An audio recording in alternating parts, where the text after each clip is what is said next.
Assalamu alaikum respected students. How are you all? Welcome to Brief Explanations. These are the brief notes for class 9 biology chapter number 1. First of all, there is definition of science. Basically, science is the study in which observations are made, experiments are performed and logical conclusions are drawn. आपने गौर फिक्र किया, उस गौर फिक्र की बुनियाद पर experiments perform किए और कंक्लूजन्स निकाल ली. Then there is biology. Biology living organism की स्टडी है. बायो का लफ्ज़ ग्रीक वर्ड से निकला है. बायो मीन्स लिविंग एंड लॉजियस मीन्स थॉट और reasoning. Then there are branches of biology. सबसे पहले जोलॉजी आ जाती है, that is study of animals. Then there is anatomy, जिसमें हम इंटरनल स्ट्रक्चर पढ़ते हैं. फिजियोलॉजी में बॉडी के डिफरेंट पार्ट्स का फंक्शन पढ़ा जाता है. एंटोमोलॉजी में इंसेक्ट्स के बारे में पढ़ा जाता है. पैरासाइटोलॉजी में पैरासाइट्स के बारे में पढ़ा जाता है. बॉटनी में प्लांट्स और उनका बिहेवियर पढ़ा जाता है. माइक्रोबायोलॉजी में माइक्रो ऑर्गेनिजम्स को पढ़ा जाता है. सेल बायोलॉजी में सेल के बारे में, उसके फंक्शंस के बारे में, उसकी ऑर्गेनेलीज और उसकी डिवीजन्स पढ़ी जाती हैं. Then there is genetics. Genetics में आप जीन्स के बारे में पढ़ते हैं और विरासत में इनहेरिटेंस में उनका क्या किरदार है उसके बारे में पढ़ते हैं.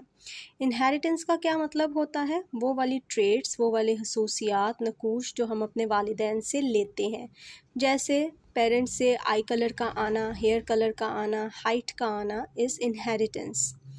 Then there is microbiology. Microbiology क्या है?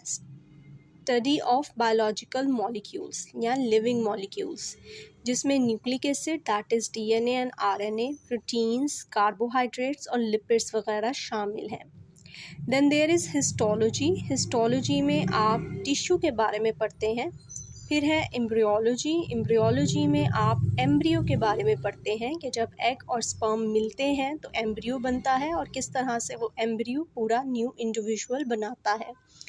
देन देयर इज़ टेक्सोनोमी, जिसमें आप पढ़ते हैं एनिमल्स की क्लासिफिकेशन, बेसिकली लिविंग ऑर्गेनिजम्स की क्लासिफिकेशन एंड नेमिंग. उनको नाम दिए जाते हैं और अलग अलग ग्रुप्स में बांटा जाता है.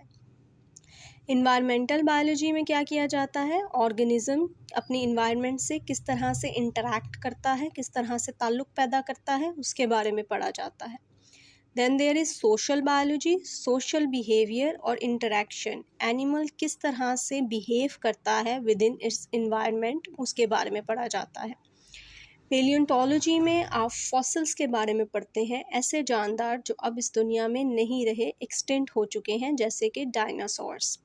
Then there is pharmacology. Pharmacology में आप पढ़ते हैं मेडिसिन्स के बारे में. मेडिसिन्स को ही बायो में ड्रग्स कहा जाता है और लिविंग ऑर्गेनिज्म पे उनका क्या इफ़ेक्ट है उसके बारे में.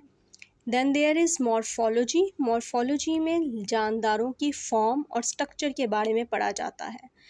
फॉर्म्स आपको पता है, मैटर की 3 फॉर्म्स हैं, basically 4, that is solid, liquid, gas and plasma. Then there is immunology, जिसमें हम अपने इम्यून सिस्टम के बारे में पढ़ते हैं और उसके फंक्शंस को समझते हैं. बायोटेक्नोलॉजी, जिसमें हम लिविंग ऑर्गेनिजम्स को इस्तेमाल कर जदीद टेक्नोलॉजीज़ और मेडिसिनल ट्रीटमेंट्स बनाते हैं. जज़ाकल्लाह.